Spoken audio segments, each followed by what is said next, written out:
Welcome to Moss Marketing Mondays, a.k.a. the M3 Podcast. Brought to you by Moss Marketing Group, bringing you everything marketing every Monday. Stay tuned for marketing tips and tricks you can use today.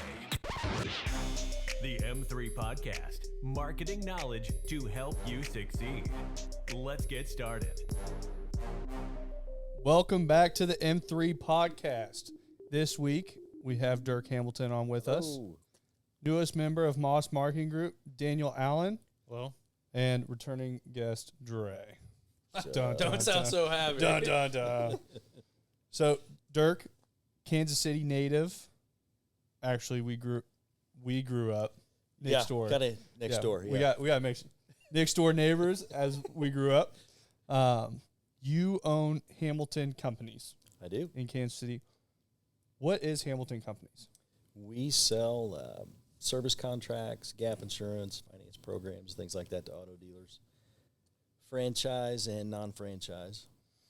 So really cover a lot in the automotive space. We do that, and we also have developed some new programs for solar industry. So we've got a warranty program for that, and we just built it. Pretty going after all of it. Pretty excited to launch that. Yeah. That's that space is getting really big really fast. It is. And it is. With the current regime in there, it's going to do nothing but get bigger. Yeah. On the auto space, what led you into the auto space to get into what you're doing now? I've always had a passion for cars. I've been a car junkie, kind of like your dad. You know, we've talked about that a lot, but it's always something I wanted to get into, but I didn't want to work the retail hours of the car business, which guys can relate to. Oh, they're not bad at all. Not bad at all. What are you talking about? Long weeks, they're a blast. Yeah. If you want to stay married, it's a tough business to be in. Exactly.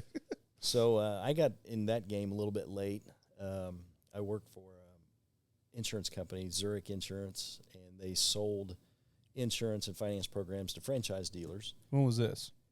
That was in 05, 06, 07. That was your lead into the car business? That was my lead into the car business. But I did mostly insurance for them. But I had an F&I guy because they sold service contracts to franchise stores. Well, he quit right at the same time I got there. So I had to do insurance and F&I. And I knew insurance, but I knew nothing about the F&I side of it. So I had to figure it out pretty quick. But that's when I figured out that I like the F&I side much better than insurance. It's a lot more interesting. So what'd you do before you got into the auto space? I know this answer, but I was going to ask anyway. I worked, as soon as I got out of college, I went in the insurance business, and it was like watching paint dry. I hated every second of it. And then worked in the commercial truck market for quite a few years, and got exposed to that business and really enjoyed that too. So where did you go to college? William Jewell. Okay. Yep. Did you play any sports at William Jewell? I played a little baseball. A little bit? Yeah. Got the whole family fall behind you on that one too? Yeah, a couple of them. Yeah, two of the boys played a little bit. Yeah. And now you have grandkids playing. Got grandkids playing. We're coaching them. And so now, easy, bud. You all right? Easy. We just started. you can't go down yet. We have a full episode. You got to at least make it like 45 minutes. So with the automotive, with insurance, with all that led into... Actually, I'm going to back up to the insurance side, getting into the automotive space. What does that journey through the automotive space look like, to the progression of that leading you to where you're at now? I think you needed to do all facets of all those businesses to where you really understand the automotive space. And everything kind of worked in conjunction with that. It all definitely helped in the automotive space. And right now it's changing so fast, I mean, nobody can keep up. I know I speak with them all the time about this, and the auto space is a very much love-hate relationship. No. But it teaches people a sales side that I think is so valuable. You were making, I'm listening. I say this. He is making so much noise so fast. I say this all the time. Everybody should have to work in the automotive space just to be subjected to rejection. Yep. The highs and the lows of it, because I think as salespeople, it's going to make you so much better when you experience that, especially, just coming out of college. and doing He's that still in the in summertime. college. Internship. Yeah. So it would be really good to experience that. So when you're going in and you're calling on car dealers and saying, hey, this is what we do with Moss Marketing Group, you've already got a whole bunch of no's and you've experienced, trying to think what the right word to say about car dealers are, but they're tough to deal with. Yeah. That's what when we go in, I told him, I'm like, you'll be okay with silence.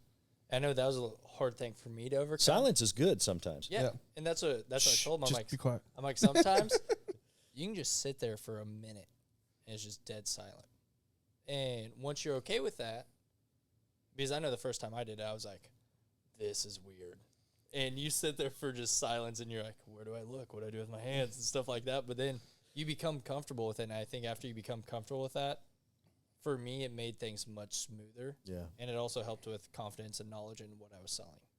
So that's what we've talked about a lot is when you're more knowledgeable on whatever you're selling, I think your confidence goes through the roof no matter what it is. It definitely helps. On the silent side, I think a lot of times people just try to fill the void. And when you're thinking about what to say when someone is speaking, you're trying to comprehend in your head what you're going to say and how you're going to come back to that statement, and you're not listening to what they're saying. To where you can listen to somebody for 3 or 4 minutes, and that whole entire time, like when I started sales, I was bad at. I'm like thinking, like, what am I going to say? Like, how am I going to sell these people? Like, what? And they get done talking, they like look at me. I'm like, holy shit, I don't know what they just said the last 4 minutes. I didn't hear a word they said. I didn't hear a word. Yeah. And once you start figuring out how to listen and actually take that in and then handle whatever it is afterwards, sometimes you have to think about what you're going to say. Right. And that's okay. It doesn't have to be just spouted off. I know the podcast is a little different because we have to keep things rolling all the time. Yeah. Somebody's listening to it down their car, they're like, and it stops. Like, my radio broken? Like, what's going on in here?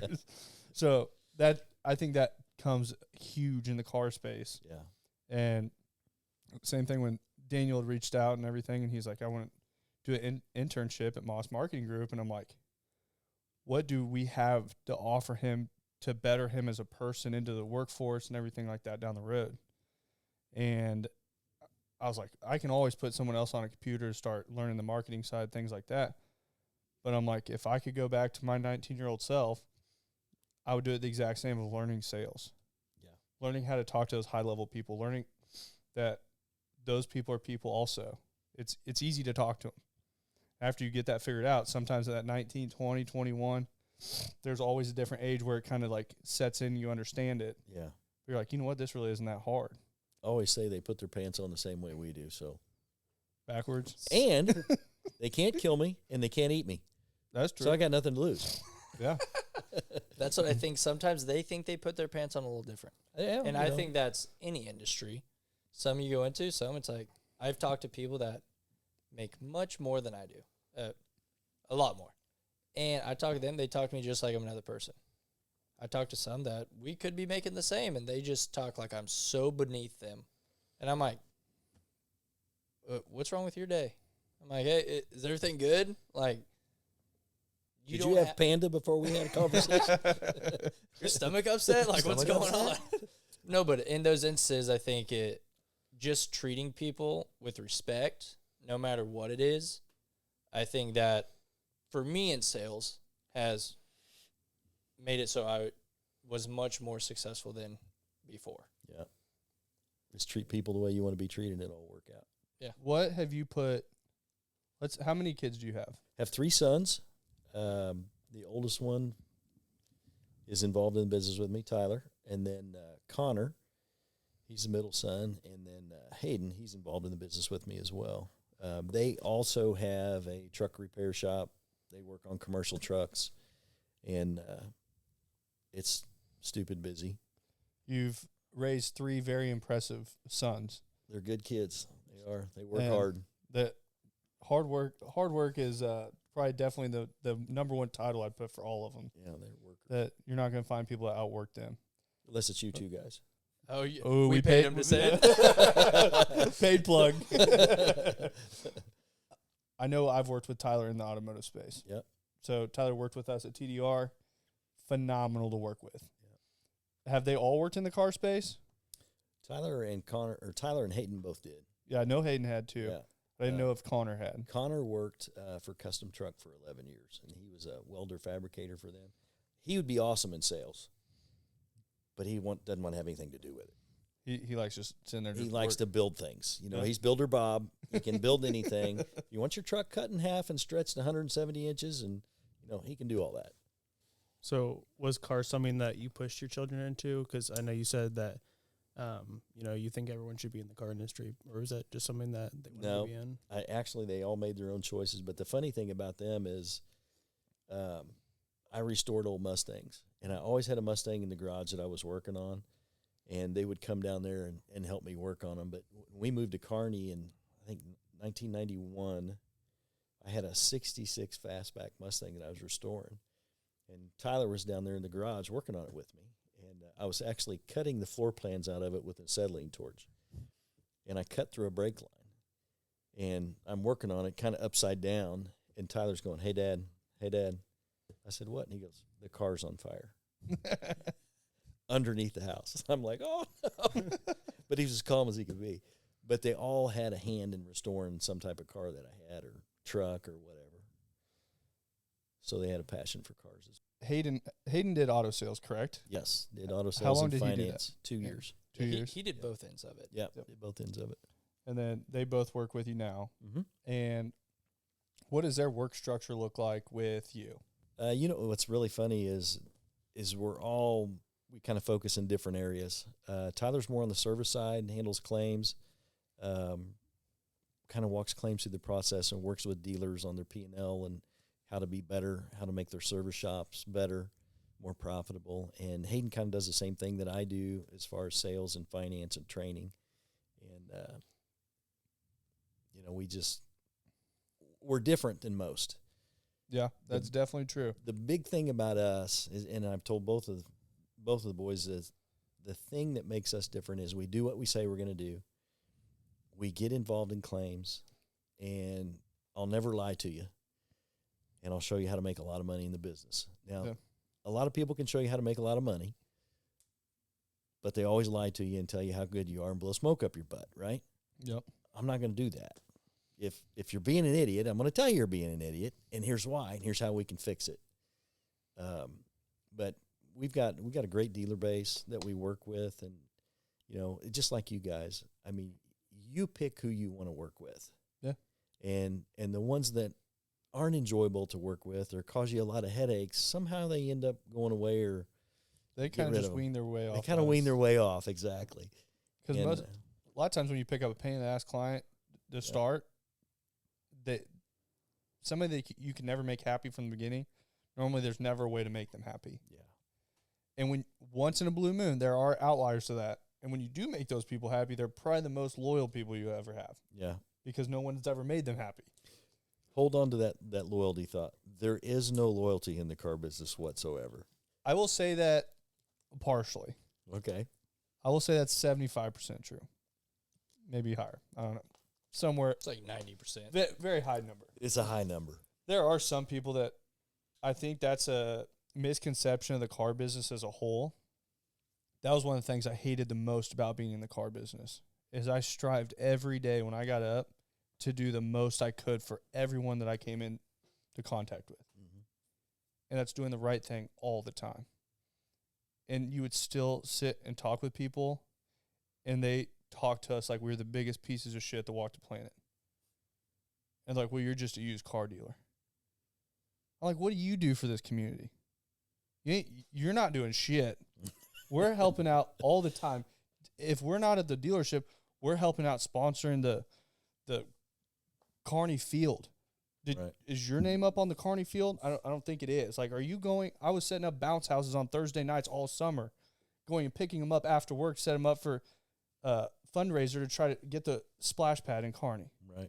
Every Tuesday we were going to the fulfillment house. Just different things around town all the time that we were doing. But just because we're a used car dealership, there was no way for us to be good people. Yeah. And that was something that was so irritating.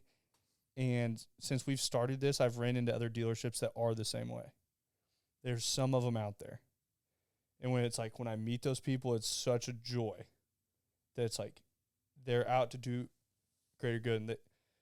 anytime we sold cars, somebody called and there was a battery died or something, and it was cold out. Like, we can't foresee those things. It was like, yeah, come up here, throw a new battery in, whatever. Right. Like, just do the right thing. But then there's 75% of those people that aren't like that as dealers.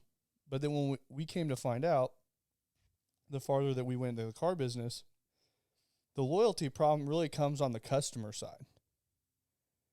That we would have companies come in that we would sponsor their companies. I remember one instance, guy comes in and we spend a shit ton of money sponsoring his company, sponsoring his kids, doing everything. We sponsor him for like four months or so. He comes rolling in a platinum on a dealer on a temp tag. Not a new one. We couldn't compete with new. If somebody bought a new car, I was never upset. Right. They come in a used vehicle that we have the exact same one sitting on the lot. And my dad comes out and he blew a gasket. I bet. The guy's like, well, I didn't even think about coming to talk to you guys. Wow. And it's just like, and my dad's like, yeah, we're done with the sponsorship and everything with you guys. And the guy's like, why? I'm like, I'm sitting there listening to this conversation. I'm like, get out of here. I'm like, what do you mean, why? And I think that loyalty problem just comes. It's people. It is. I should have clarified that. It's people more so than a business genre itself. But, and there are some great dealers. I mean, I do business with some great dealers and enjoy every minute of it. And I always say it's like going over to your friend's house. Yeah. You know, most of the time that's what it feels like. That's the way it should be. Yeah. Like, that's where I feel like that's how we feel with a lot of the people we work with. Yeah. It's like, not a job. It's not. Like, every day I get up, I do not feel like I'm working. I feel like I get to go hang out with friends and, like, the people we work with, plus the clients. Like, I don't even really like saying clients anymore. They became friends. Right. Like, all the people we work with are friends. Right. I go have drinks with them and stuff. Like, we hang out. It's like, those are people that their businesses are growing, our business is growing, everyone's growing, everything's good. Yeah. And I just think when everything's right in the world, it just works. I said world there. I can't say that as a full terminology there. I think that's a good analogy. Yeah. Everything's right here. It's good. Everything's like, right in this room. Yeah. This room, everything is right. Yeah, because I was thinking, well, what was it, yesterday? I called you. We talked on the phone for, 20 minutes? Yeah. It's just sitting there and bouncing ideas off each other where I'm always open to learn. Did you have 20 minutes available on your phone? You had 20 minutes? I did. Whenever you guys call, I'll make whatever time we need. I was wondering if he bought his minutes, like, to where he had enough time to talk. This was Tuesday, actually. I did hear a funny beeping when we were talking. I thought it was me. This is from the Clay County Detention Center. I take it back. That was Tuesday because yesterday was your wife's birthday. Yeah. Happy birthday. Thank you. But Had a good day. Yeah. He hung out with her all day. All day. it's a good day.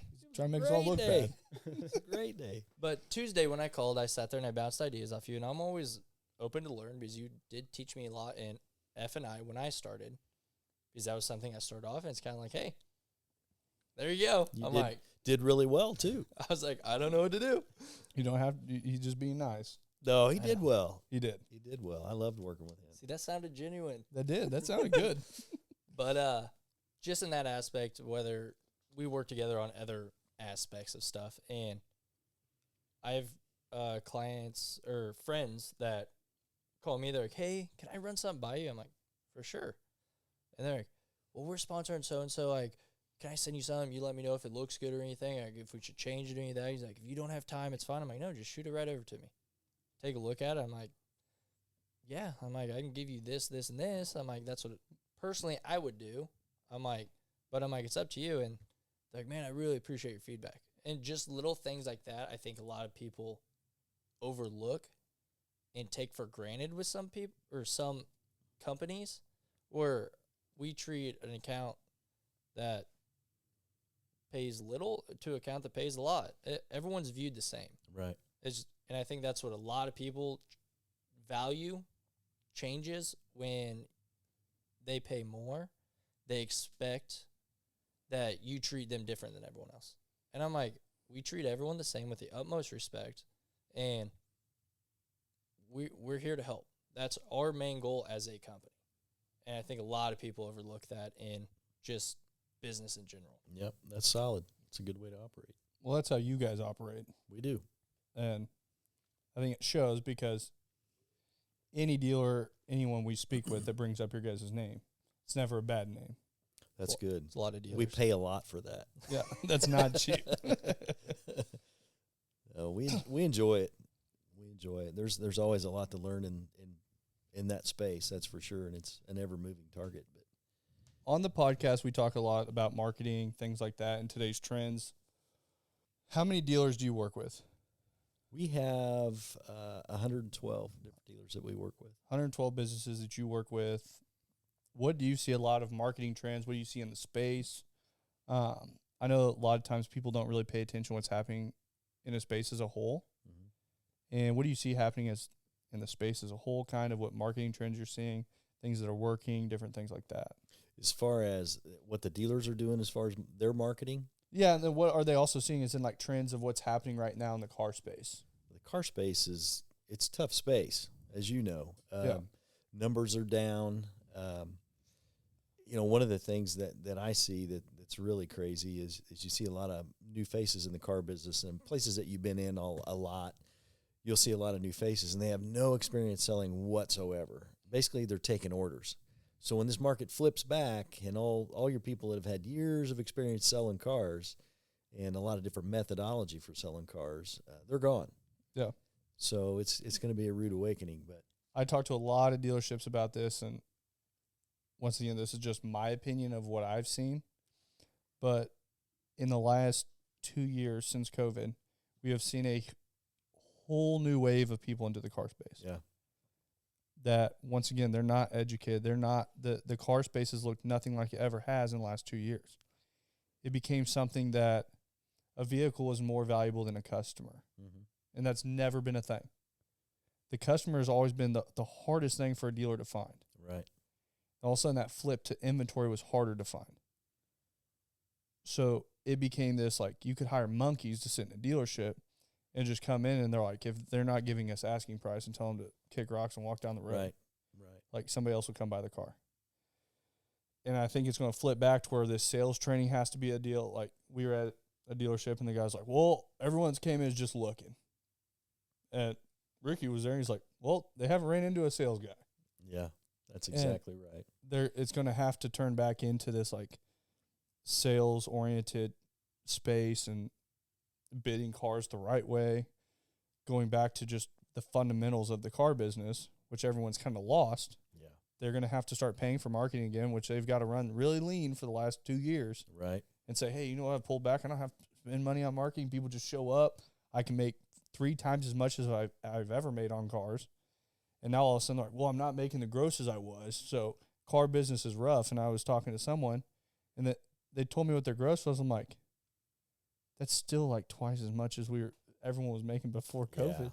Yeah. And if a dealer right now is not spending money on marketing, they're making a huge mistake. Because they're going to be in front of the wave if they do. Oh, now. They got to spend the money now, because when that market turns and you've already got that marketing budget established and find out what's working and what's not working, you're going to be way ahead of the game, because there's going to be people closing their doors. Right now, if you were smart in the car space, I think if you went back to your pricing philosophies of before COVID, go back to what worked. The same gross numbers, because right now the greed has set in. Yeah. And they had this greed for so long that I'm talking to guys who are like, oh, we're just not making any money. Like, we're just not selling the units. And I'm like, it's because you're trying to crack a home run on every single deal. Yeah. Like, go back to the volume style. You'll be moving cars. They're like, well, then I can't buy cars. I'm like, people are going to sell every day buying cars. The market has deemed a higher value for these cars now, but just don't go after that same amount of money profit. Go after moving 100 cars, making a little bit of money instead of moving 20 and trying to make the same amount of money on 20. Right. And then you're going to catch finance options. You're going to catch service. You're going to have trades. You're going to have all these different things that come in that you can also make money on. Yeah. And they've just kind of lost sight of how it used to operate. And I think that they're going to sit there and, I mean, you're going to see a lot of dealers, I think, go by the wayside here really soon. Yeah, probably so. When Dre and I go out, it's very apparent who's going to make it and who's not, because sometimes we roll up, there's a guy sitting right at the front, they're ready to greet us, and, they actually value us. But sometimes we go to a dealership, we're waiting 5-10 minutes for someone to even come up to us. I mean, it's very apparent who values us and who doesn't. Who's going to make it. Yeah, and that's Well, what if we were a customer coming in? Yeah, they don't know. Yeah. What Yeah. if we're a customer and I'm like, someone going to help me? hello, I want to buy a car. Yeah. Like, Please sell me a car today. Yeah. But we wait 5-10 minutes and I'm like, there's no one at the front desk. Haven't even seen an individual. And then there's a person way back at the tower and it's like, hey, I like anyone here? I can't even imagine like running a business where if any human being messaged me today, it was like, hey, I have something that can make your business more money, make your business better for your employees, whatever it is. If it's something that can better my business, I'm going to hear them out. And then if I hear them out and I don't believe that it's something that we need, then I can say no at that point. Right. But I'm never too good to hear someone out. And it was the same way when we were at TDR. I heard out the magazine lady every single time she came in. Was I ever going to sign up with the magazine? No. I'm like, I think she got you one of the times. no, but it was just like, I knew that was outdated marketing, but it was like the lady was super nice. I wasn't going to sit there and be mean and like just tell her to kick rocks or whatever. But it was like so many of these places you go into are just like, they think they're above marketing. And I was sitting with someone a couple weeks ago and we're going over it. I'm like, do you know, is there a Fortune 500 company that doesn't market? It's like, well, I'm not a Fortune 500 company. I'm like, well, yeah, the rate you're going, you'll never be one. I promise you that. Like you were doing absolutely nothing to get yourself there. You're never going to make it. But it's like, okay, let's adjust that even more. Do you know any company that's net worth over $5 million that doesn't do marketing? Well, no. No. It's people have to be seen to be able to grow a business. Like if no one knew that we were here and we just sat here twiddling our thumbs, like, oh, please, someone show up. Anyone got a phone call today? Yeah. Anybody's phone ring today? This is for somebody like begging for marketing. Yeah. No? All right, we'll see if it happens tomorrow. And that's what car dealers, a lot of businesses are doing that. Yeah. They're just sitting there dead still. Like waiting for the phone to ring. Yeah. Could you imagine if we did that? I feel like we'd be way broke. Moss Marketing Group would probably still be just me. I don't think I would have anyone here. It would be just me sitting upstairs. You got to get out and hustle, guys. Yeah. That's for sure. People have to see you. People have to do those things. With 112 dealerships, what are the marketing trends that you're seeing on? There's a lot of avenues for dealers to use for marketing. You have Cars Guru, Auto Trader, Cars.com, True Car. I mean, more of them pop up every single day. And I think that's also a reason why dealers are so, unreceptive to marketing companies, because everyone's coming at them for money. Right. All the time. I sat on that side of the desk and I totally understand. Yep. What do you see that a lot of them are doing that is working on different forefronts? I know Cars Guru is something that works for us. Do I hate Cars Guru? Yeah, 100%. Sure. Auto Trader never worked for us, but there's like certain ones that worked, certain ones that didn't.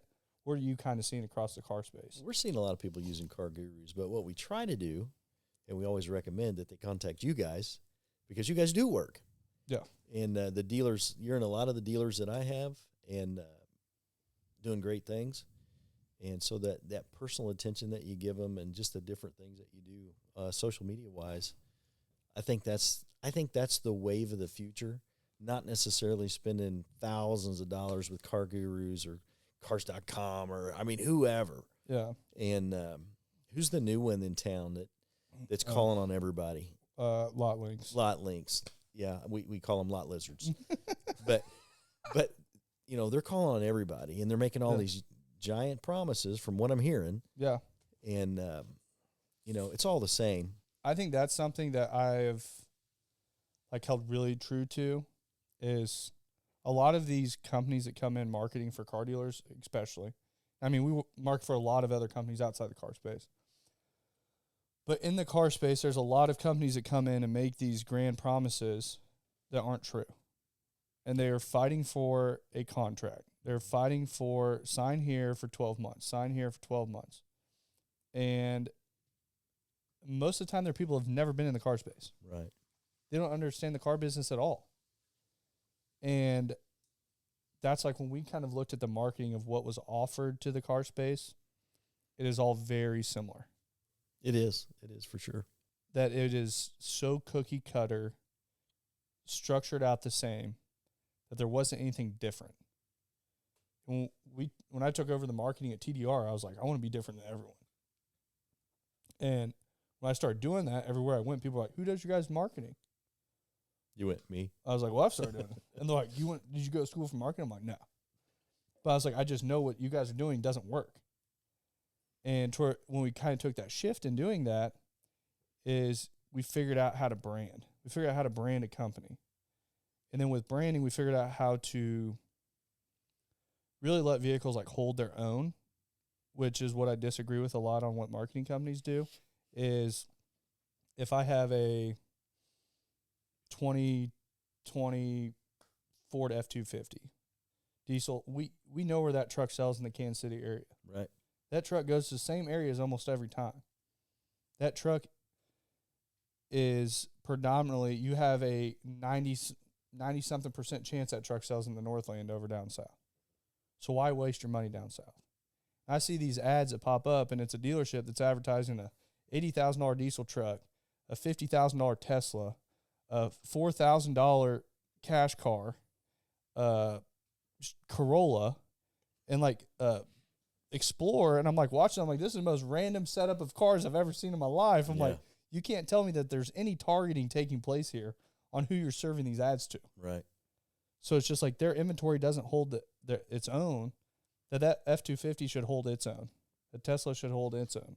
Like, there's a different market for every one of those cars. So when we went into it, I'm like, how about we start marketing like where individual cars get targeted to where they need to go? Right. And it was just, we found success in that. Yeah, it definitely works. And the hardest objection with what we have as dealers, if you can't, social is really hard to say that Tim Smith came in and bought this truck because of this Facebook ad. So there is a lot of, I don't want to say problem, but there's a gap that has to be bridged somewhere on that tracking side. That we can do matchback reporting, but I mean, you can tell a dealer that we have a dealer, we told them, I'm like, we sold 25 cars, 25 units out of your 100 sold this month were served a Facebook ad from us. To where they had a thought of your dealership in their head because they were served an ad from us. Well, I don't like, I mean, that's data. Like, we're not making that up. This is when they're like, how'd you fudge the numbers? I'm like, you sent me the report. Yeah. Yeah. I just plugged it in. Took me like 2 seconds. And But yeah, that's just the car space is going to be what it is. And some people, I'm like, you also sold almost 25 cars more than any month you've ever sold. We've experienced that. Yeah. Yeah. And it's like all of a sudden you're selling more cars, you're making more money, everything's going right. I don't know what changed. I don't know. Like, Maybe the marketing. yeah. Hey. But a lot of times it's like, just the market. The Yeah. market's hot right Yeah. now. yeah, the market's great. Like, Market's a lot of things, but it ain't hot. yeah. And then I've talked to dealers that like, we don't run contracts. So I've had dealers that have stopped, that somebody else came in and painted them this gorgeous photo that they were, sometimes when something's too good to be true, it's too good to be true. Most of the time it is, yeah. So they come in, they're like, well, this company came in, we're selling like 100 cars a month. They said we're going to be like 250 here in like 4 or 5 months. I'm like, tell me just one store. How can you do that with 40 cars? Yeah. The inventory problem, like all I these. probably Like, would have canceled and tried them too. I'm back. I mean, I've told them, I'm like, if that's true, I mean, like I'll sell their product. Yeah, no But kidding. It ends up not being true, and then they're like, well, I just had one of the worst months we've had in the last 12 years, or like 12 months, or like whatever. Yeah. And I've had that exact same thing happen. I'm like, you know what, you can figure it out on your own. You're gonna figure out real quick that what they're telling you is we know doesn't work. And they're telling you these things about retargeting. They're telling you these things that it's a salesperson just spitting out the same thing that they were taught 12 months ago, 18 months ago, 24 months ago.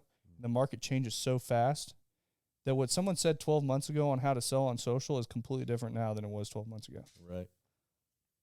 How the retargeting works is completely different. So same thing we were talking about earlier. They go in and say, hey, you can retarget. We're going to retarget everyone. Anyone that clicks on your, there's going to be a Facebook pixel plugged in. Well, anyone that has an iPhone can opt out of the tracking. Oh, you didn't tell them about that. You just skipped that over. I did tell the dealer today, I'm like, can I airdrop you a video? He's like, I have an Android. I'm like, I could retarget you, I guess. I'm like, you're one of the guys we could retarget. That's the second time that's happened to us. Yeah. And then he's like, can I grab one of my company iPhones? I'm like, yes, you can. I'm like, well, I guess you have 3 phones, you know? A little different. Keep one Android, 2 iPhones. But what's funny is when you were talking about the other company coming in to sell, we went into a dealership, and the first thing the person at the front desk asked, they're like, have you ever sold cars? I'm like, well, yeah. I'm like, sold for 2 to 3 years and ran finance for 2 to 3. They're like, let me see if I can get the general manager for you. Yeah. I was like, but I think a lot of places are starting to realize those individuals have not been in the car industry. And being in the industry, it's, like Dane said, we've sat on that side of the desk, and I'm like, I'm willing to hear anyone out. Right. And even though we used you for service contracts, other companies sit down, they go over everything. I'm like, awesome. I'm like, if I have any issue with my current provider after, I'll definitely hit you up. They're like, well, what if we can beat his pricing? I'm like, I really don't care. I'm like, he has never done me wrong, and he's just taking great care of me, and I've had an instance where he covered my butt. So, yeah, if anything ever changes, I'll definitely let you know. But I'll hear you out. And there's a few things that were out of my control that I had no say on. Right, right. But Completely different issue. that goes right back to you knew your product so well, and you trained us to know that product just as well. Right. That these people would come in, sit down, they'd be going over everything. We were selling a bunch of lifted trucks, and you're like, yeah, we can cover trucks up to 6 inches, blah, blah, blah. And they're like, Under 6 inches. and they're like, why didn't you sell our product on this truck? I'm like, because you go up to 3 inches. This was already lifted and everything, and they handle these, and we're not going to sell products that aren't valuable to clients we're selling. And they like kind of look at us, and they didn't know their own product well enough. There's a lot of that in this industry. Well, it really is. I think very it's the much fact so. They don't understand it, and they don't care. They look at it as a number. Yeah. And I'm like, we looked as a person that we're going to see at the grocery store. Yeah, absolutely. I'm like, and if that comes back, they're going, TDR screwed me. Right. At the end of the day, I'm like, this I know works. I have it on my own truck. Yeah. If it didn't work, I probably wouldn't have it on my truck. Right. I mean, I haven't filed a claim yet, but We'll take care of you. Yeah, it's a crazy business. It's been a fun ride, and probably do it a few more years, and then I'll hand it off to the boys, and they can run with it. Yeah, calling it retirement. We'll see. As long as it's still fun, I'll keep doing it. I say I don't see you retiring anytime I'll do something soon. else. Yeah, you got plenty of land to mess with, and like doing we got all tractors to drive and grandkids to coach, and that kind of stuff. Like if you call him on like a Tuesday or Thursday evening, most time he's at a baseball game. He's like, I'm coaching kids. Coaching kids. Yeah, I love doing that. Last week, I'm like, have you called Dirk this week? He's like, no. He looks at the time. He's like, nah, he's on his way to practice. Yeah. I was like, what? I He's just know his coaching back. schedule now. Yeah. And then I didn't talk to him for a week. I told him it was like a girlfriend I felt like I broke up with. I didn't get to talk to for a week. I was like, felt kind of weird. Yeah, we actually won a game last week. Congrats. That's good. I tell you what, we celebrated. Don't want to say it was the coaches. Yeah, it had nothing to do with us. How old are they? 9 and 10. 9 and 10. Yeah. Dre and I have 12-year-old little sister. We've been going to softball. Ugh. Yeah, the first week that was rough. Like herding cats? It was like just throw the ball all over the field. I don't think I've ever seen a group of human beings throw a ball that way.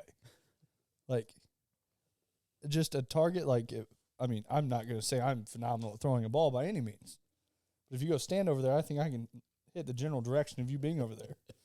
And they were just like, they were just slinging them. I'm like, whoa. Just a little wide right. I will say the second week it was much better. Second week it looked like. They did do an entire week of just fundamentals. Yeah. Yeah, we've done that. Time and time again. Yeah. You're not picking up a bat. We're not taking batting practice this week. We're going to throw. We're going to catch. Yeah. Just work on the little things. It always just goes right back to the basics. Back to the basics. Always does. Or 9 and 10, is that T-ball or is that? No, it's a kid machine? pitch. Oh, okay. Yeah, kids are pitching to each other, and a lot of them are scared. Yeah. I always tell them, hey, don't worry about it. If it hits you, it's not going to hurt. He doesn't throw hard enough to break glass. So you'll be fine. You'll be fine. You're not even going to go to the hospital. You'll be fine. You don't need those teeth. Yeah. So You're have a going to whole get new mouthful. ones. You're going to get new ones. Yeah. You're still young. Yeah. Those aren't even your final ones. That's crazy. Now if I lost two, I'd be like, uh-oh. It ain't coming back. It ain't coming back. Hayden got one of his teeth knocked out in a baseball game. Now he's got a gold front, too. No, he got a crown. You'd never know. Thought you were going to say you had a grill. No, not Hayden. That's more Connor. No grills. No, none of them. I don't think any of them would wear the grill. I think Tyler would look pretty good with a grill. Yeah. If you look back at Dirk 20 years ago and gave Dirk 20 years ago tips on like what to do to be more successful in business, what would you tell him? Man, that's a good question. I felt like when That's I deep. said that and it sounded good. Man. He's like, that wasn't on the screen. That wasn't on the screen. The screen went black like 20 minutes ago. I don't know what the screen's gone. Yeah. Well, I think work harder than your competition, work smarter, and do whatever it takes to succeed, as long as it's moral and ethical. Yeah. And I don't know. I don't know anything other than that. I mean, just we've always said that nobody's going to outwork me. Yeah. Now, there's plenty of people out there smarter than me, but there's not many people out there that are going to outwork me because I'll put the effort in. And, with that, I think you have some success, and we've been blessed and pretty happy about it. We're all blessed to wake up. Yep. That there's the first win every single day. Yeah. If you get that one, you've already won the day. So everything else is plus. Yeah. You're winning. I think the work ethic is huge.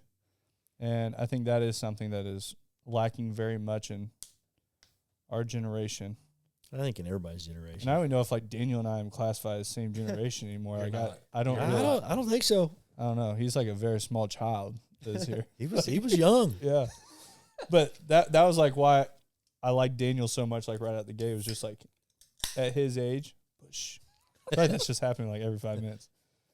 At his age, like I don't feel like I've run into a lot of 19-year-olds that work hard. Right. And it was just like that We're work talking about ethic. he works on the weekends. Yeah. It was just like He's like, learning his story like so fast. I was like, I mean, I don't know like exactly what I'm going to have you do, but you're going to be involved with it some way, one way or another. That work ethic is just something that I don't know. I gravitate to anyone with that work ethic. You bet. That I think that alone can take people strides. That there's some days if I'm just having a bad day, I'm like, kind of look at it, I'm like, am I still out working everyone around me? I feel like I am. Let's keep rolling. Yeah, keep going. Keep going. Be committed to what you're doing. When you start off in the car industry, you're like 80-hour weeks is Yeah. a normal. And then you switch jobs, you're like, opening my own business, 100-hour weeks. Cool. Yeah, right. It's all downhill from there. Yeah. You're working less hours. 7 days a week. Yeah, the car business, though, even though it comes with a lot of hours, it doesn't come with the smartest hours. No. And that's where I feel like there's a lot of just dead hours in a week that you're somewhere just taking up space. That I've learned very much in the years of Moss Marketing Group, that if I have 2 hours of not doing anything or something like that, I'm going to go enjoy my time, whatever it is. Right. That's taking my girlfriend to lunch, if that's us going to dinner earlier, whatever it is, enjoy the time that you're not working. But the time you are working, buckle down, work your ass off. Right. Don't just get rid of the dead time. If you do that, you can have a much better personal life. You can have a much better work life. And you get 10 times as much more done working and have a lot more personal life. Yeah. There's some wisdom in that for sure. So, final question. What do you see in the next 3 to 5 years for Hamilton companies? What the transition looks like over to the boys, everything like that? I think I'll be ready in 5 years. What does that look like, though? Like, That's what you say now. We'll see. what is that goal on? Right now, you're at 112 dealers. What's that goal look like on number wise with them? What does that goal look like on the transition with them, and everything like that? You know, the 112 dealers too. I mean, that's something that not all of those do business with us every month. Yeah. So I don't want to paint that picture. I mean, we have a core group of dealers that does a lot of business with us, but I think over the next 5 years, we're in 4 states now. We're going to go into Texas. That's a big ass state. It's a big state. It's a whole other country, they say. Yeah. About the size of it. If that breaks off as its own country, I'm going to live there. Yeah. We're going to get into Texas, though, and pretty excited about that. I think Hayden's going to head that up, and I'll go down there and work with him and You're get going to it have to put a started. cowboy hat on that boy.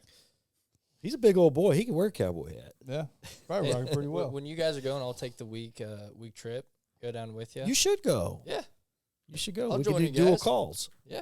I'm definitely down to join. I'll be yeah. gone for a week. Yeah, it sounds like Is a that great okay? idea. Great idea. He said he's in. He's in. We'll have a blast. Yeah. We'll work 6 days a week. Oh, yeah, totally. Yeah. No, What is that lofty goal of that dealership count? You always have to put a number out there. 200. 200? 200. How big's your core group? What do you want that to be? You know, I say 200, and that's a big number because it's really tough for 3 guys to service 200 dealers. You know, so there's going to have to be some people added and that kind of thing. But,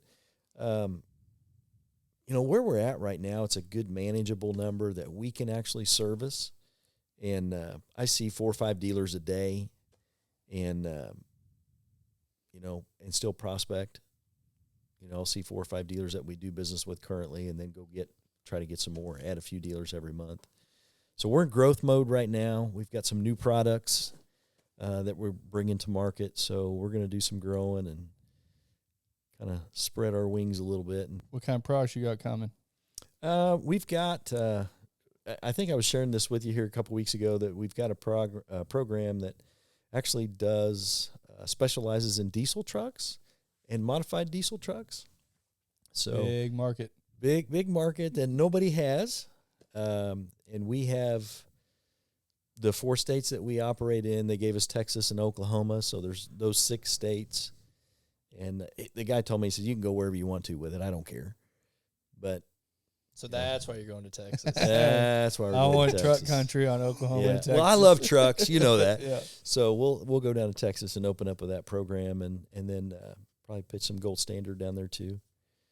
And working on something for credit unions right now. So we'll see how that all comes together. But Hell yeah. yeah, we'll see what happens. We're always working on something. You're going to make it happen no matter what. It's going to happen. I know that always happens. It's going to happen. Is it normally state by state that you guys do it? So you guys are going to go into Texas next, and so you guys just try to take over that one state and then move to the next, or do you guys does it just depend? I wish I could tell you that, and that would make sense, like what you're saying. But we do a lot of stuff in Missouri and Kansas. I mean, the majority of our business in Missouri and Kansas because that's where we live. Right. But we look at markets that we see that are opportune for a specific product that we have. Texas is wide open for that product, and so is Oklahoma for a myriad of reasons. But there are more trucks sold in the state of Texas than any other state in the country. I believe it. I wouldn't be surprised if it trumped probably half the country in total truck sales by itself. Yeah. License and registration in Texas is just giant. That's just because we don't license them. Just Yeah, run some out. some folks don't do Some that. people don't do that. That's fine. I don't care. So If you you want it covered. Yeah, So are you cool if we plug your phone number below? sure. So any dealers watching, they're looking for service products, really any products of that nature, you're the man to handle all that. You go full We spectrum. can do it. Yep. We do full spectrum. Yeah. So we're going to plug your number below.